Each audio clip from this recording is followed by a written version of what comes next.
Today's episode is brought to you by LaRosse Media Incorporated. They make professional videos to fit any budget, so next time you need a commercial, promo, or corporate video, think LaRosse. Check them out at larossemedia.com. Hello and welcome to the Stinking Albatross Podcast. My name is Alyssa Galobe, and I'm here with my partner in crime, Scott Hayward. How are you, Scott?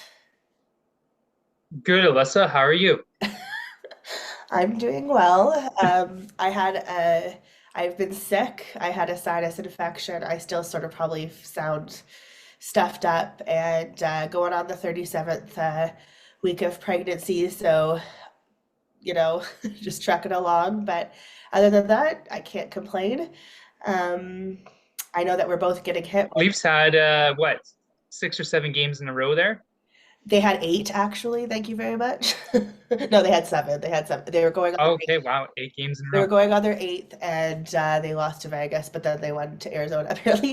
Apparently, it was the first time they last night was the first time they beat Arizona at home since like 2002 or something. Yeah, it was, it's a crazy number for a team that's been that bad Yeah, for that long, basically the entire time. I think they made the playoffs once in the like 20 or 22 year run there. That's something else. They get Velmelka the last few years. Carl Velmelka, that's Arizona's goalie, and he's done the same to Winnipeg over the past couple of years. But hey, the Leafs won, and they finally beat the Arizona Coyotes. And I I think think the it was last time they Kessel that beat them, always intimidated them, so they could never what's win. that? It was probably Kessel that intimidated them with all his cookies. Yeah, yeah, that's right. That's right. Yeah. Forgot about Phil. Yeah, yeah. Yeah, so I think I'm more interested in the Flames right now because there's like huge trades going on, and the other day I had a midwife appointment. I listened to the local radio, sports radio, all the way there and back, and it's really funny how you can talk about one trade for like 72 hours straight. I'm like, how much can you analyze a Chris Tanev trade? I just don't understand. But they do it, and I listen to it, so I guess people care. But yeah, that was a big one here in Calgary recently. So Two big trades of guys, and then but they're still making the push for the yeah, playoffs. I know. I kind of admire it. I like it. So rooting for the underdog. Yeah, So we were really excited during the last podcast to have a set schedule and to have a new podcast out every other Monday. And then, of course, life happens. And so we're going to talk about what's happened in our personal lives, specifically in Scott and his wife Oriana's personal life. So it'll be a little bit of a heavier podcast today, but I think it's a subject that's really important and that isn't talked about enough. So I'll just hand it over to Scott, let him tell you what happened with his family. yeah, sure. So I can't remember when the podcast was supposed to be scheduled, but it was sometime. The next podcast we were supposed to do was supposed to be sometime in early February, and toward the end of January, beginning of February, my wife was experiencing some stomach pains, and at that point, she was already 8 weeks pregnant, and so we went to go see the doctor to the emergency room here in Brandon because there was a little bit of bleeding, and the bleeding, continued and got a little bit heavier. And they did an ultrasound, and sure enough, our little guy there, about 8 weeks old, didn't have a heartbeat. So then we obviously went through the process of the miscarriage, and I just wanted to talk about it here on this podcast today because I think a lot of people, even in the pro-life movement, don't really talk about this enough, and the proper grieving process that I think that a lot of people, should go through, can go through, and the fact that is, it's important to recognize that there was a little life, as short as it was lived, that was unfortunately ended for whatever reason, and God's will be done. And yeah, so anyway, it happened in early February, and we discovered, or we confirmed, we kind of had an inkling, but we confirmed that my wife was pregnant on the vigil of the Nativity, so Christmas Eve. And then we're quite certain that the baby lived no longer than the Feast of the Presentation, which is February 2nd, also known as Candlemas. So traditionally, in the Western Church at least, a lot of people think that Christmas is just a couple of days, or maybe just 12 days. Where we get the 12 days of Christmas from the 25th of December until Epiphany, which is January 6th. But traditionally, Christmas is recognized to be all the way through Epiphany and all the way to the presentation of our Lord in the temple, which is 40 days, which was a ritual that the Jews did back before Christianity. So I kind of feel that it's a little bit special, and that's our Christmas baby, because we confirmed that there was a baby on Christmas Eve, and we know that the baby didn't live any longer than Candlemas. So I can't really speak from a Protestant perspective, but from a Catholic perspective, what one should do is once the miscarriage actually occurs, is to immediately conditionally baptize the baby. So, in Canada, and I don't think many other countries would be very different, though I hope it would, there isn't a whole lot of support there in the healthcare system for a miscarriage and what happens, and what's happening to the woman's body, what's happening to the baby's body, what to expect, how to recover the body. So it happened at home, which was fine. In our situation, and I would probably encourage for most people's situation, if you're going to experience a miscarriage, to do it in the home in Canada, because from what I was told afterward, a lot of the time, and I'm sure it differs from province to province and hospital to hospital, and I'm sure even from physician to physician, but what I was told from a lot of people who have experienced a miscarriage is that they treat at that point, unfortunately, the corpse of the child, no matter how old or how young, as basically medical waste. So they'll take the body of your child and they'll throw it in the garbage in the incinerator typically. So in many ways, we're grateful that this happened at home. So I had to call my dad over to look after our two youngest kids downstairs, and then we were upstairs in the bathroom in the morning. The miscarriage occurred. We had to basically get a sieve, more or less, to see if we can go through there with the remains. And it was kind of interesting in a way, because I didn't know how I was going to react to that. Like I'm not a paramedic like my wife. I'm not from a healthcare background, so I haven't really dealt with a whole lot of blood or things of this nature. But to be honest, like, it didn't really bother me at all.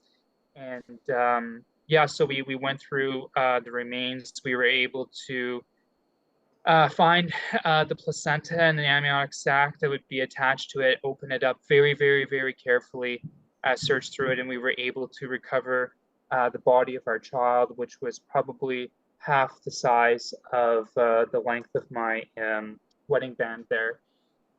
So the doctor said the child was about 8 weeks old, and then we took the little one out of the amniotic sac, so I can immediately do it in a conditional baptism. So my wife, being Ukrainian Greek Catholic, all of our children, we've pre-bought them because they come in packs of 8. We have 100% beeswax, and they're beautiful because they have different designs on them, baptismal candles. And in the Ukrainian Greek Catholic Church, you burn your baptismal candle 3 times. So the first time is obviously at your baptism. The second time is at your marriage, or if you're being ordained into the priesthood, at your ordination, or if you're taking perpetual final vows, if you're entering a monastic order. And then the final time is at your, in the Ukrainian Greek Catholic Church, at your panachida, at your funeral. So we made sure to have a baptismal candle that we have for the rest of our children. I did the conditional baptism in the extraordinary form of the Roman Rite in the bathroom, holding the child in the palm of my hands, so I can actually touch the baby, and with sacred chrism and holy water and all that type of stuff. And then we had a little piece of lace from my wife's wedding dress, because she actually made this is a little tradition that a lot of people might not know. All our children are baptized in a baptismal gown which of course, when you get baptized, you have a white gown because in the rite of the baptism, it says you're to bring this gown, baptismal gown, to heaven, to the final judgment with you, ideally unstained. So she made a baptismal gown that our first children were baptized in, and then she took a little bit of lace from her bodice and made a little, I suppose, baptismal gown for this little one. And in some ways, it's beautiful because in the rite it says to bring this gown with you unstained, and this one unfortunately was stained, obviously with the blood of the child. So we wrapped him in there. The child was put in a vial with a saline solution, and then my dad, a few days later, after we did the funerals, was able to basically do it in an embalmment of sorts for the child. So the child actually is behind me right now in a casket that we made for her, in a white casket. And the reason why it's with us and we haven't had it interment, a burial yet, is because we're renting a place. And what we decided to do is once we actually buy a house, which we hope to do in the next year or so, we will bury that child in a place with a marker in the yard, and with any other miscarried children, hopefully no more. And then between my wife and I, whoever between the two of us dies first will exhume that child and hopefully no more miscarried children, and they'll be buried with us in our graves once it's our time to be buried. So yeah, difficult process because you're very excited, especially at Christmas time. And for those of you who don't know me personally, know my wife and I didn't plan to have 3 children under the age of 3. But these things, these things are happening, and we're open to life. We have no grave reason to not be open to life. And so, that presents its own challenges financially and otherwise to 3.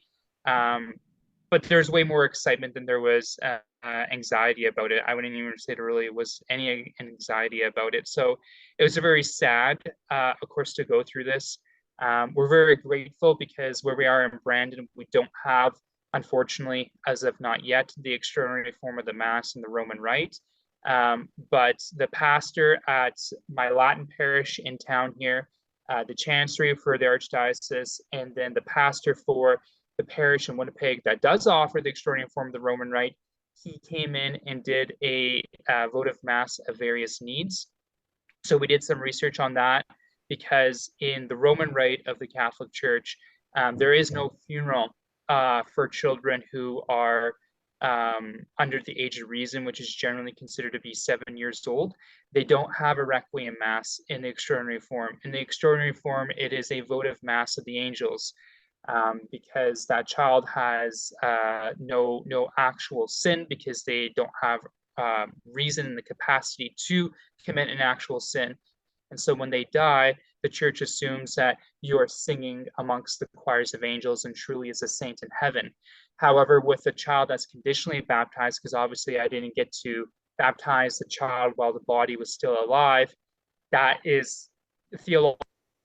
Know exactly what happens. What we do know what doesn't happen, of course, is the child will never be condemned to hell, which is a wonderful, joyous thing in and of itself. So we had what's called a panihida, which are the funeral rites in the Ukrainian Greek Church for the child. That also changes for a child as well. It's not the same as if you or I or Alyssa were to have a panihida right now.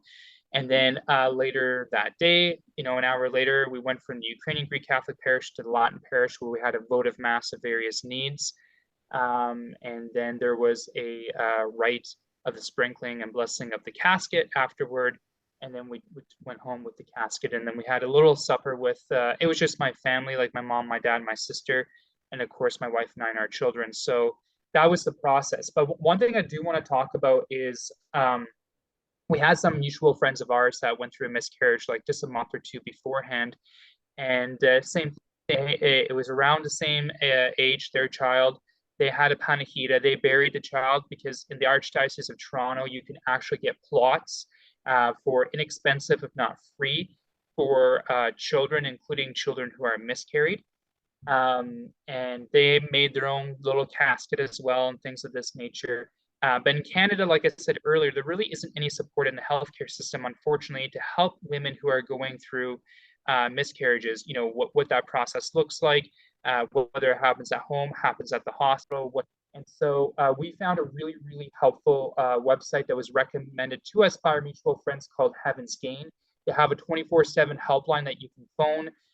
If they don't pick up, they'll call you back really quick. So if you're in the bathroom experiencing going through the miscarriage, they can be on the phone with you to guide you. Once if you really want to try and recover the remains of your child, you know what you're looking for, kind of how to go through it. That was very, very helpful. And then if I recall, it's a Catholic website, so the perspective is from a Catholic perspective of, you know, what do the funeral rites look like for a miscarried child, the importance of doing a conditional baptism right away, and all those sorts of things. So, needless to say, from the beginning to the middle of February, that's what we were busy with. Um, you know, it took quite a bit of time to, of course, organize all the funeral rites for the child. It took quite a bit of time to find and make. My wife made a casket for the child. My dad preserved the body of the child through a special type of embalmment. So it took about a week's worth of work. And then when the day of the funeral came, which was the day before Ash Wednesday, which I believe was the 13th of February this year, that's the day that we had the funeral rites, the panihida and the votive mass for various needs. And yeah, my wife and I had a couple of tears, but it wasn't like it was earlier. And we were kind of saying as we were kind of going around town with our two kids in tow, trying to find these things and organize these things for our third child that was miscarried. Um, I'm not to describe it as fun, but like it was a joy to do that work for this child because, you know, with especially conditional baptism, you have to entrust the child to God. There's only so much that you can do. And so I think it really helped in our grieving process to do everything that we could humanly possible for this child, you know, especially as a father who is supposed to be a protector and the priest of the household. I think for me specifically, and of course I can't speak for my wife, it was really important to go through that. And so when the day finally came for the funeral, you know, it was more of a joyous occasion, which the church does recognize too. I mean, the prayers for the panihida change because you're not praying for the remission of sins for the soul departed. The votive mass for various needs is also different. You're not having a requiem mass.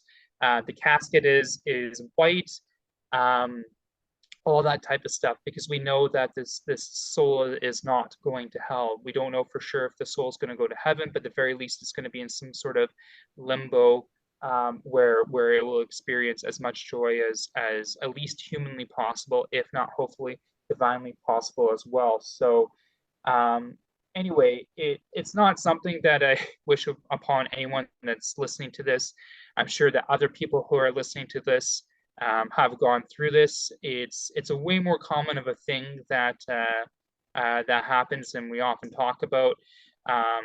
You know, we have in our RightNow human resources manual some time to take off for grieving, which I did.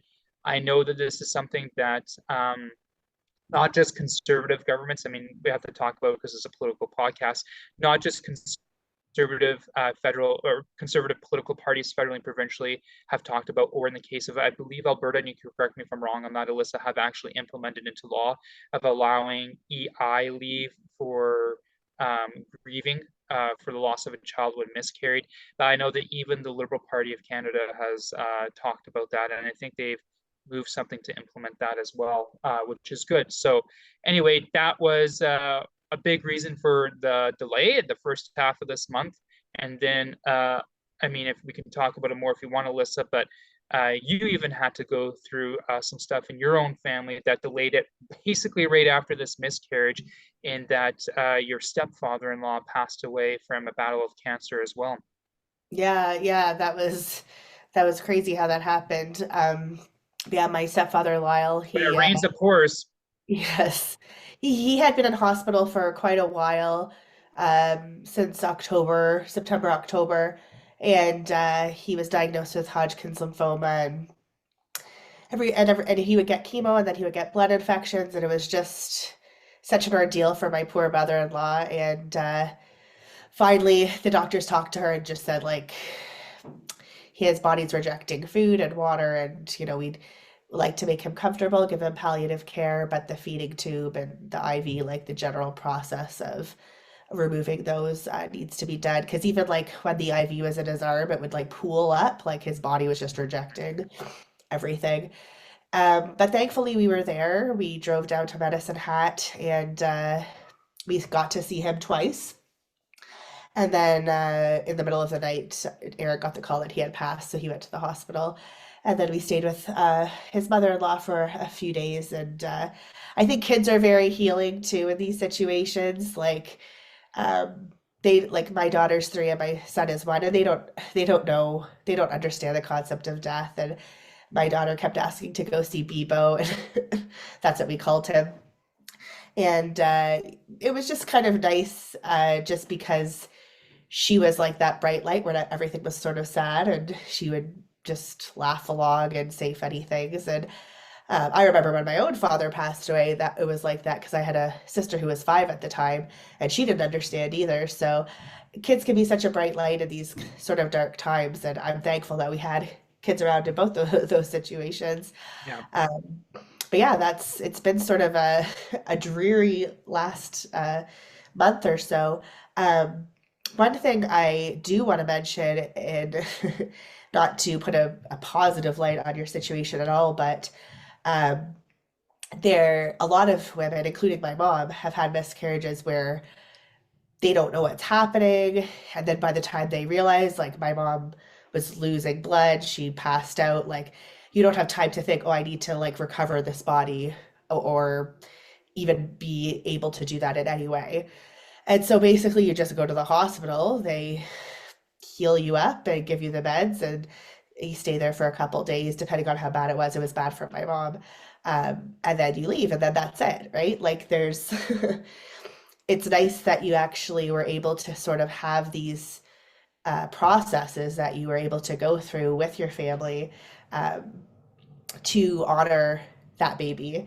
And I'm glad that you did, because I feel I've never experienced, so I don't know what that's like, but I believe that must be a healing process more so than the latter situation. So Oh, um, big time. Yeah. And when we were at the emergency room in Brandon at the hospital, it was really interesting because the doctor came in, they took her upstairs to do because they did one ultrasound kind of just, on her stomach where the uterus would be. And then they had to do a vaginal one just to confirm that, in fact, yeah, that they're not picking up a heartbeat. And it's not uncommon to not pick up a heartbeat for a child that's only 8 weeks gestation because it's so small, right? That's why they had to go do the vaginal one. But yeah, when he came in, I mean, it's tough news to give, and people who work in healthcare, oftentimes, I like to think more often than not are special people because they have to deliver some amazing news, and sometimes and oftentimes really not great news. And of course, this was more of the latter than the what I'm trying to say, the uh, the latter, not the former. Did I get that right? Anyway, um, and so the doctor said, well, there's a couple different options, right? Because you can have a DNC to remove, of course, what they would call the remains, obviously, it's their child, or you can have basically RU46 to induce a labor, or you can just do naturally at home. Obviously, we decided to do it naturally at home. And it was really interesting because after we said that, he said, yeah, like I never recommend RU46 because it causes all kinds of bleeding and complications. I thought, that's really, really interesting that doctor said that. Now, the next day we went back after the day of the next day is in the morning is when the miscarriage actually took place. And then we went back later that afternoon after the miscarriage because there was some continuous bleeding that was a little bit concerning. It subsided while we were in ER, so it was fine. But the ER doctor that we spoke to was kind of talking about, did you recover the body of the baby and what are you doing with it? And he had seemed to indicate that while there's no official help group at the hospital to deal with miscarriages, that there was kind of an unofficial one. So I don't know exactly what that means, but I like to interpret it at least that well, there's some sort of people in the healthcare profession that recognize that women, not just women, but fathers as well, mothers and fathers, need help practically for what's about to happen, like physically to the mother's body and of course the body of the child, but also it sounds like a little bit aftercare, if you could call it that, um, after the miscarriage occurs. So that's good to see. It'd be great to see there's actual protocols put in place for this. I'm a little bit shocked that there aren't. Um, I am and I'm not, but it seems like for the people that we spoke with in our situation, that there at least was some sort of desire to help us through this as much as they could in their very unfortunate limited way.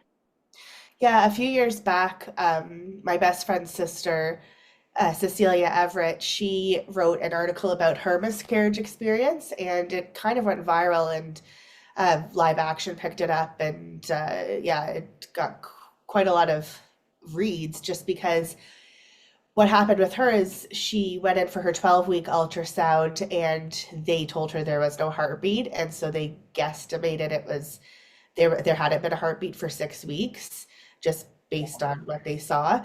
And so they recommended for her to go have a DNC. But she didn't want to do that. She said she saw his arm, she saw his leg, she wanted to hold him and, say goodbye and that kind of thing. So she was induced.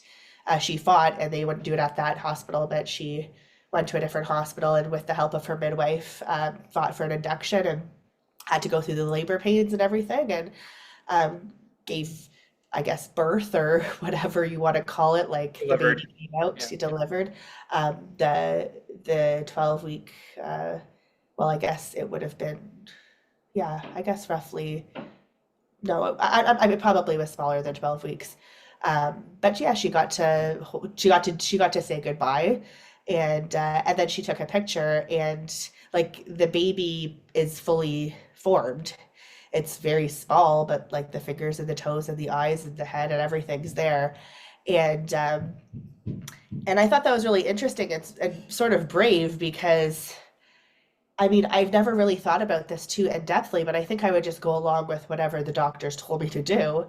Um, and this has really given me like a second outlook on what would be most helpful for me in that process, and maybe that can help others too who either have gone through it or may go through it in the future. Um, yeah, I did a little bit of research on the different provinces. Saskatchewan actually has the best policy so far. Um, if your No miscarriage is surprise there. Yeah, if your miscarriage and stillbirth takes place within 13 weeks of the due date, then employees are eligible for 19 weeks of maternity leave. In Nova Scotia, there is an end of pregnancy leave that came into effect just this past January. I don't know exactly what that is, but I assume it's like the other ones because most other provinces, like PEI, um, they are, if you have a prenatal loss or stillbirth, you're entitled to bereavement leave in the same manner as those who have lost an immediate family member, which is one paid day and two unpaid days. In Alberta, they have 3 bereavement days for pregnancy loss, and if it happens within 16 weeks of the due date, then employees are entitled to 16 weeks of unpaid mat leave. In Ontario, it's the same, except for it's 17 instead of 16, so it's unpaid still. Um, so those are the sort of provincial policies that I've been able to find. There was a federal bill that Tom Comich put forward, but it's sort of stagnant right now. It hasn't, I know it had all party support, but it hasn't really moved. Um, so if we should look, I didn't have time to look into exactly what that bill said, but I remember working on it with him a little bit, and so Yeah, we can Tom keep lost a an eye out for child, that. eh? Yes, yeah, yeah. In the later stages, I think too. Um, Yeah. yeah, and then there's lots of, there's not lots, but there are resources for people in each of the provinces as well. And some of them I looked it up and they were like sort of woke, but um, maybe they would help in different ways, or maybe, it's a good place to start. But in Vancouver, they have something called Empty Cradle. In Alberta, they have the Pregnancy and Infant Loss Support Center. In Waterloo, they have a life and miscarriage and pregnancy law center. Even your pregnancy care centers usually have bereavement and kind of support groups for miscarriages and post-abortive care, really. And then there's one national one um, that's called Baby's Breath, and it's out of St. Catharines, but it's the only national one. Yeah. There's one in Sunnybrook, out of Sunnybrook Hospital as well, that's called the Pregnancy and Infant Loss Network. So if you just do a little bit of research, there are support groups, and you can pick and choose what you want to do. You can talk to other women who've experienced the same. You can be added to chat groups. Um, you know, of course, your local church, I'm sure they would help with things like that. Um, but those are some of the resources that are out there, and I'm not sure if I would be one to utilize those. I think I would be more private about it. But I think it is helpful for people to talk about it publicly and to not be to like so that there's no stigma and that it's a lot more common than people think. It's like 15 to 25% of Yeah. pregnancies, one in four, that end in miscarriage. So that's why we Yeah. wanted to have this conversation. Yeah. Yeah, and one other thing, and I can't speak from the Protestant perspective or those of other faiths, but for any Catholics out there, the response from the church, from whether it be the Chancery office, because of course with Francis's Traditionis Custodes, motu proprio, everything is more complicated, but the chancellor understood of the archdiocese understood the situation and how quickly we had to move, and so he got all the approvals in place within minutes. Same with the pastors. Same, and that's in the Latin Church and Ukrainian Greek Catholic Church. It was no problem. Very happy to do it. The cantor that came in for the Panahida, um, he said, like I've done a few of these before, and most small towns have like 3 or 4 cemeteries because they'll have the Roman Catholic cemetery, they'll have the Ukrainian Greek Catholic cemetery, they'll have sometimes a Ukrainian Greek Orthodox cemetery, and then they'll have a cemetery for everybody else, like a municipal cemetery. And so, of course, to open up graves, to dig them so people can be buried, is usually someone who does it on a volunteer basis or is paid like a small stipend. And that's what he did from his small town. And he did that for his cousin's child that was miscarried around 5 weeks, and so he was saying it's just crazy how, and he's not wrong, how fast they grow in the womb. Like our child, like very very small, like I said, like half the length of my wedding band, but in your friend's case with a 12-week baby, and that's only like a few weeks later, um, very much formed, and that should be a surprise to no one who has kids because they grow really fast from right where they're born all the way. And but one thing I wanted to go back to highlight is that definitely like for our mutual friends that also went through miscarriage just before Christmas, again, the church is very, very open, helpful, understanding. You just need to contact your pastor. Like I said, with Heaven's Gain, like that website, it kind of goes through what's again is from a Roman Catholic perspective, but what all the options are and what the recommendations are for the type of funeral mass and things of this nature that you should get. It's really, really, really important as Catholics, especially, to make sure that, and I'm not trying to shame those that weren't able to do this, that had a miscarriage because they probably didn't know, but for those that were able to have funeral mass or panahida if you're a different Syriac church for the child. So when we baptize the child, we of course when you baptize someone, you have to give them a name, and so we don't know obviously if the child was male or female, and we knew for sure that the child didn't live beyond Candlemas, the feast of the presentation of our Lord in the temple, which is February 2nd, and so we named the child Simeon Anna because in sacred scripture, Simeon Synexus, so he's called, basically translates to Simeon Old Man, was a man who prayed in the temple quite a bit. And actually, the tradition of the church is that Simeon was one of the 70 Jewish scholars that translated the Septuagint Greek Hebrew Isaiah was Isaiah's prophecy that the Savior, the Messiah, would be born of a virgin. So while he translated that part, tradition of the church says that he didn't actually believe what he was translating. It was the one part of the prophecy he didn't believe. He said, how can this be? This doesn't make any sense. And so his punishment, so to speak, by God was that he would live to a very old age and not die until he himself saw the Savior. And so in sacred scripture, when he sees our blessed Lord come into the temple of St. Joseph and the Theotokos, our blessed mother, and he says, my eyes have seen my salvation, I can now diminish, nunc dimittis. It's almost like a breath of relief, so to speak, because tradition says he was like 325 to 375 years old. And then the prophetess Anna, who came from a noble family, was also there and came and greeted the child.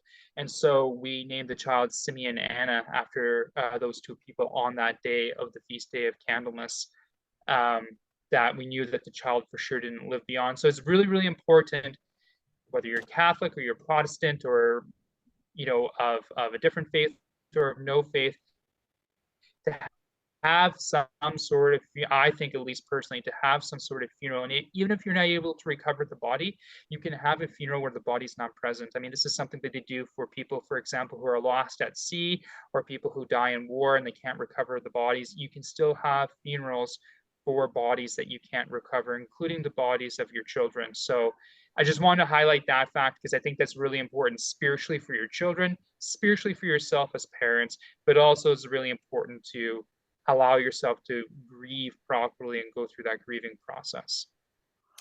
Yeah, and I think that this is also an issue where that unites everybody across religious lines, across party lines. So I think regardless of what church you belong to, I'm pretty sure that Tom actually had a service for his lost child at a Protestant church here in Calgary.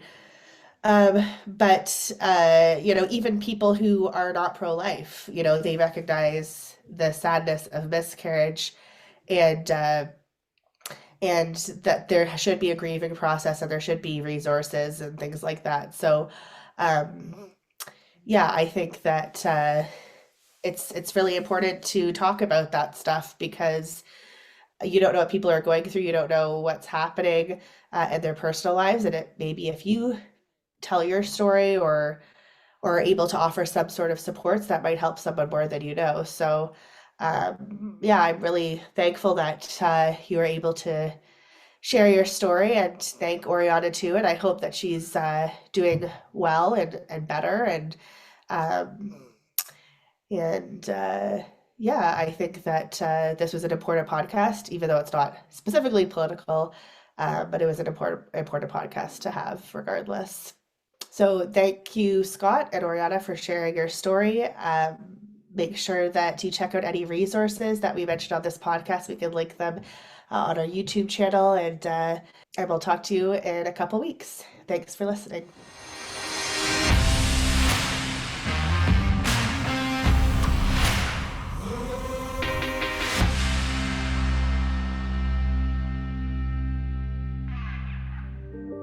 Nature communicates with us in a universal language. The sunrise starts a new day. The sunset marks our accomplishments. The most beautiful communication is where the speaker and the listener match perfectly and understand the same message. Your future audience is waiting to hear from you. What message do you need to share? At LaRosse Media, we fashion beautiful communications through our professional video production services and marketing strategies.